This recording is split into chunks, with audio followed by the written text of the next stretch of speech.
예, 더불어민주당의 정치검찰 사건 조작 특별대책단입니다. 저는 단장을 맡고 있는 민형배 의원입니다. 저희는 오늘 어제 이원석 검찰총장이 저희가 발의한 이성윤 의원 대표 발의를 해서 저희 위원들이 함께 공동 발의해서 의안과에 제출한 특검 법안에 대해서 아주 뜬금없는 헛소리를 하고 있기 때문에 이 사건이 명백하게 쌍방울 대북 송금 및 주가 조작 사건이었다. 여기에 이재명 당시 경기지사를 엮으려고 하는 것 자체가 사법 방해이고 수사 방해다. 검찰총장이 어떻게 일선 수사하고 있는 검사들을 향해서 이렇게 지휘할 수 있는지 정말 납득할 수가 없어서 그 진실을 밝히기 위해서 나왔습니다. 우선 참석하신 분들 소개해 올리겠습니다. 이건태 의원님 오셨습니다. 안 오셨나요? 김기표 의원님 오셨습니다. 양분남 의원님 오셨습니다. 이성윤 의원님 오셨습니다. 박선원 의원님 오셨습니다. 김문수 의원님 오셨습니다. 박균태 의원님 참석하셨습니다. 저희는 어제 검찰총장의 그 반응을 보고 이거 정말 검찰이 잘못 나가도 한참 잘못 나갔구나. 어떻게 검찰 조직의 책임을 맡고 있는 사람이 검사들의 행위를 대상으로 하고 있는 특검 법안을 뜬금없이 이미 기소해서 재판이 진행 중인 사건을 재수사하겠다고 하는 것이냐라는 말을 듣고, 그렇게 지적하는 말을 듣고 정말 황당하기도 하고 깜짝 놀랐습니다. 지금 이원석 총장이 해야 할 일은 일선에서 수사검사들이 제대로 수사하고 있는지를 관리 감독하는 일입니다.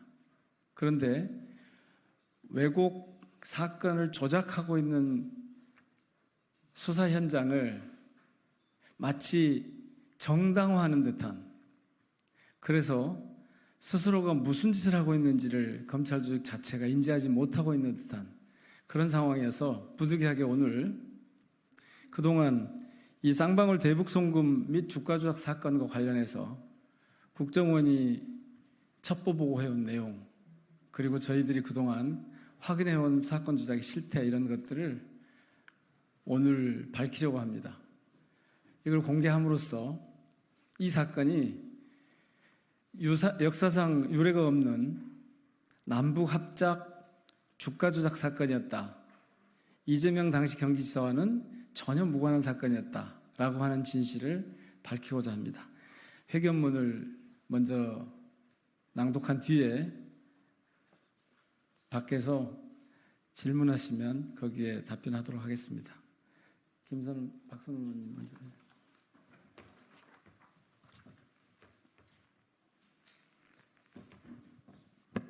안녕하십니까. 박선원 의원입니다.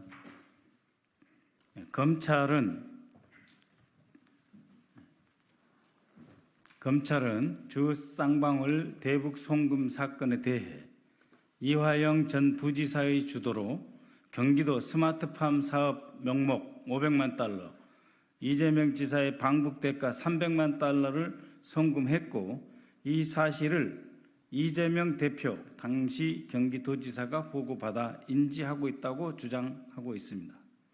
그러나 저희 대책단이 쌍방울 송금 사건에 대한 당시 정황과 내용을 담은 국정원의 첩보 보고서 등을 입수해 면밀히 분석한 결과 이 사건은 북한의 정찰총국, 통일전선부, 아태평화위원회와 남한의 주 쌍방울, 주 나노스에 소속한 주가 조작 세력이 벌인 유사일의 최초의 남북 합작 주가 조작 사건임을 확인하게 되었습니다.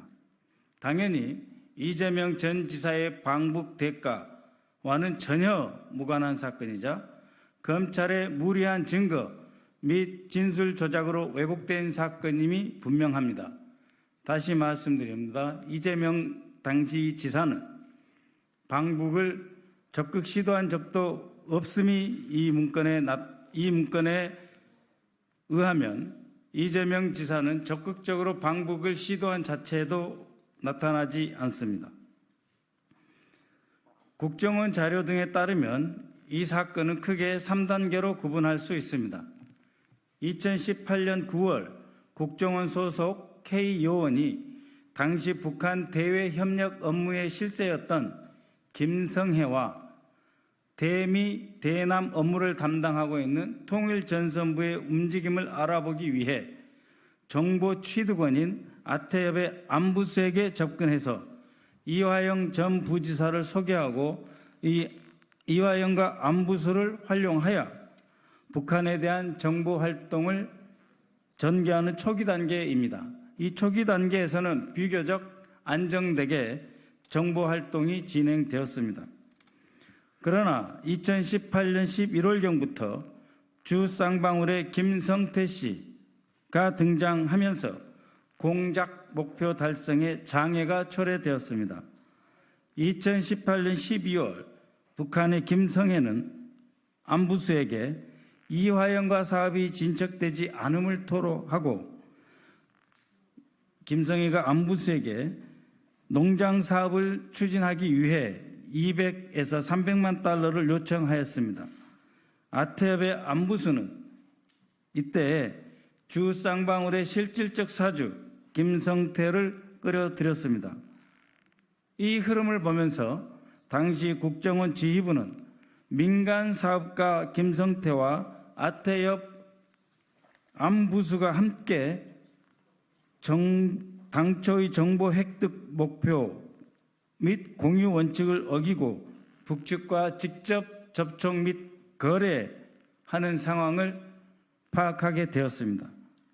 그리하여 상황이 매우 위험성이 커졌다.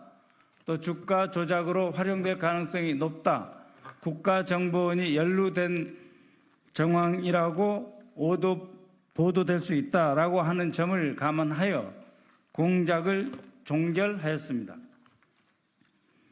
즉 애초에 김성애 통일전선부 책략실장과 김영철 통전부 부장 등이 연관된 동향 파악이 목적이었는데 주 쌍방울의 김성태가 통전부와 직접 접촉할 뿐만 아니라 그 동향조차 제대로 K요원을 통해 보고되지 않는 상황은 일종의 사고로 판단하여 종결한 것입니다. 한편 아태협의 안부수는 2018년 12월 26일 북한의 김영철 통일전선부장을 초대소에서 만나 포괄적 성격의 경협 합의서를 두 사람이 작성하였습니다. 이때부터 전혀 다른 국면에 진입하게 됩니다.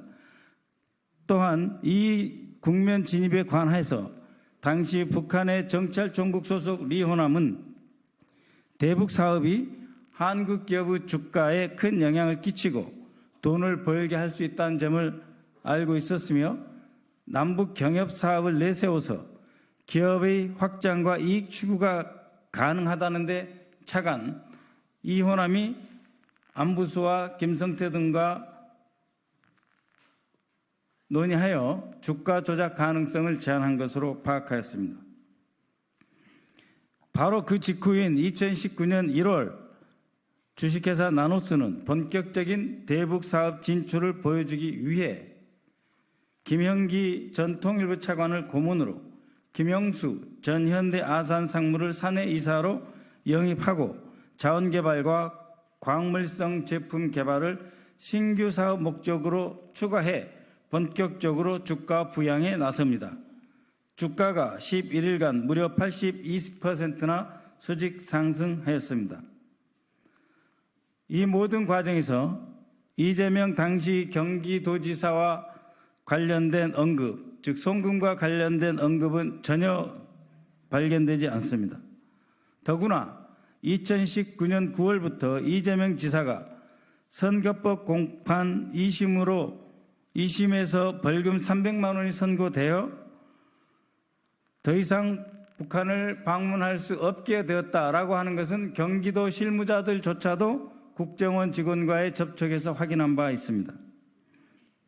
그리고 안부수와 김영철이 만나면서 포괄적인 남북 경협 사업을 합의함에 따라 스마트팜을 포함한 농업 분야의 협력 사업조차 아태엽 안부수에게 사업권이 넘어간 상황이었다는 점을 말씀드리고자 합니다.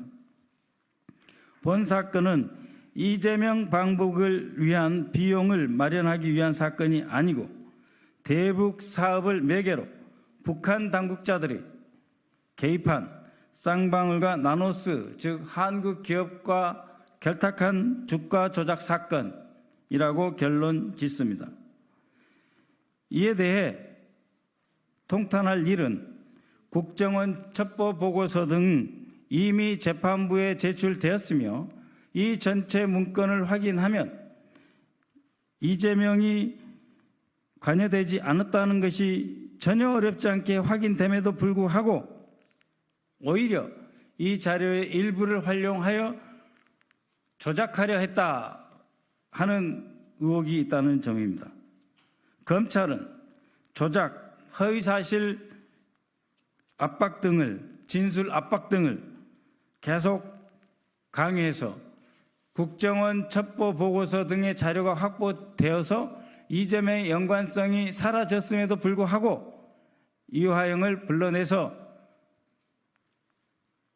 허위 진술 압박을 했다는 것이 저희 판단입니다. 이러한 모습은 다른 사건, 특히 전 정권 인사재판에서도 상당히 유사하게 발견되고 있습니다.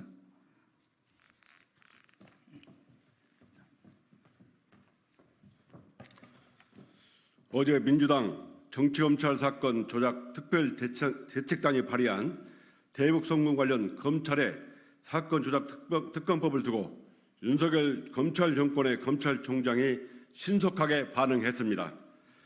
국회 특검법 발의가 검찰에 대한 겁박이자 사법부에 대한 압력이며 사법방해라고 판단한다는 것입니다.